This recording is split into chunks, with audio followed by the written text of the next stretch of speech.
the next big event would be for us the Llangammarch Fair. That would have been yesterday. All the Llangammarch people would have been round this morning with a bucket and shovel. Looking for them.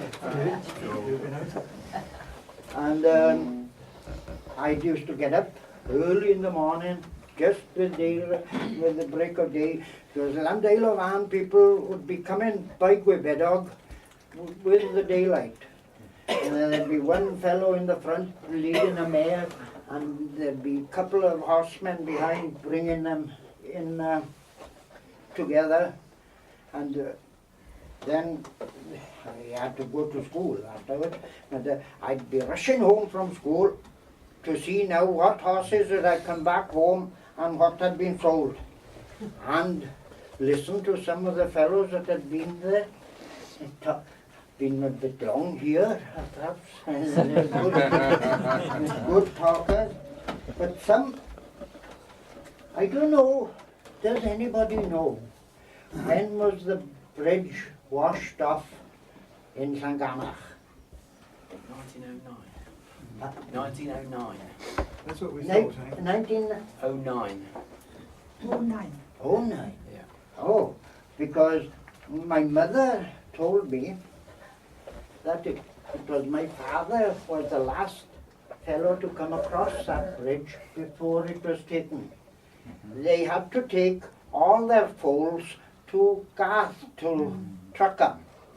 And he'd just been in Garth to truck, and he'd come back and he got over it, and I don't, but nobody else came. And there was a lot of this side of the river people in the Llangammarch. And when the Llangammarch shut at 10 o'clock, they couldn't come back. But Jones the Fanon buckled his coat up and was backing back, and he was telling Philip the butcher, I won't be long till I'm home now. And Philip the butcher was hanging on to the tail. Don't try it, man, don't try it, it's too big of a jump. He said, don't try it. But some of them had their horses here in the Abercairos, and they had to go round the Norted and come back down to pick the horses here to go back up Pint to get home. And Firebont would be the next thing. My mother used to take us in the pony and trap, and we'd get there about 12:30, 1 o'clock, and I'd go down the fair. But my mother was fully occupied. She was going round to pay all her yearly bills. She'd go and pay Ben Williams for all the boots she had. She'd go to D.I. Williams to pay for the seeds and the turnip seeds. And then to Bill Williams, the clothes shop down in Dulcourt Road for all the clothes we had. And then she'd come back and finish off paying my Uncle Ivan for the feeding stuff. And then she never used to pay anything afterwards until the following Firebont. That was the system. And I had orders to come back from the fair now at 5 o'clock for us to go home.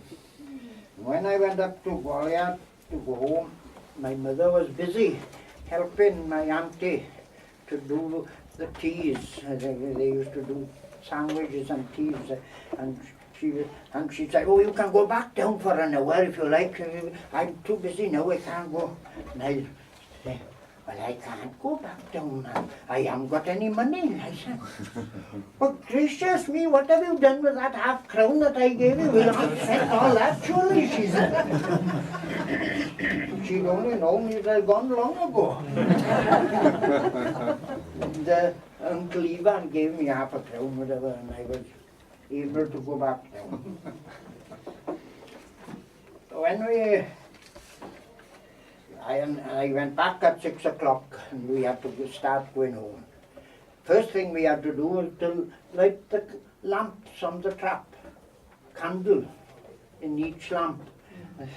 There was a red light at the back, a white light there, and a white light in front. And there was this candle light, and that's all the light we had. You wouldn't want to dip it on anybody.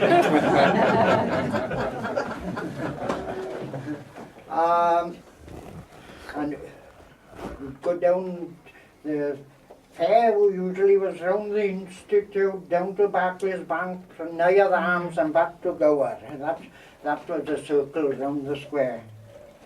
And my mother would go on, and nobody moved. They were all round the stalls there. And she'd shout, "Open up!"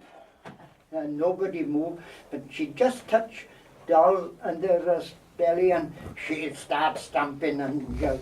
They weren't long before they were out of the way and she'd had her road. And as soon as she was over the bridge, she'd loosen the reins and Doll would go quite happily afterwards. And she knew there was no need for a rein, nor a whip or anything. She knew where to trot, she knew where to walk. She'd have a little trot on the Scamore flat, and then she'd walk round Galway and up to Collie, and she'd have a nice little trot afterwards. And I remember, if it was a wet night, my mother would put us to sit on the floor with a leather rug over us. It would be as dry as a cork when we'd go home. Going home one lovely night, and up on top of Camaur, the moon was out there. Then we'd gone to St. Glass and come back, and all of a sudden the moon was over here. And I was telling my mother, well, how did that move so quickly?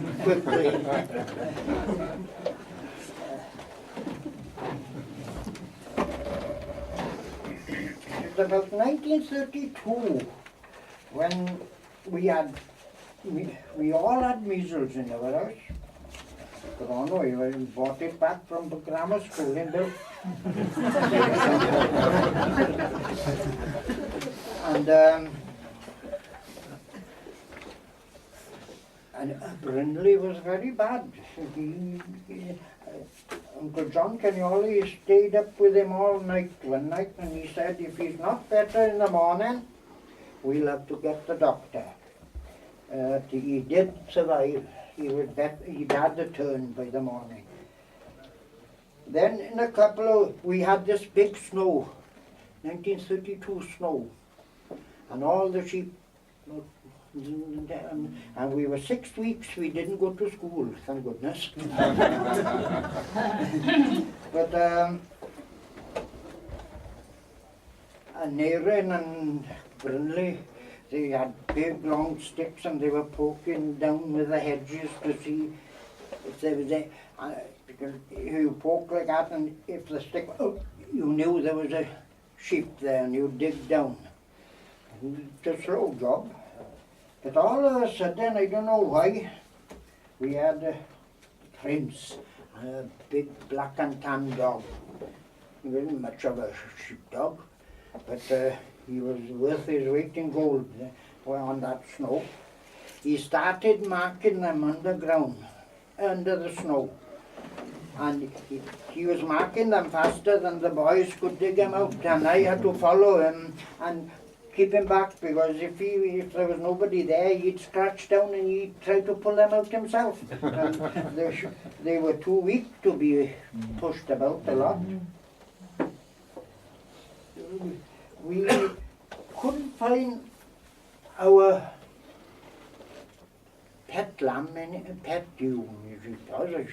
She was 3 or 4 years old, but couldn't find her anywhere. And she was missing for 21 days. And we found her right behind the sheep, behind the pig scot, on the yard. Right close. And my mother saved her. She'd fed her with gruel 18 times a day, and she used to get up at night to give her gruel as well. And she saved that.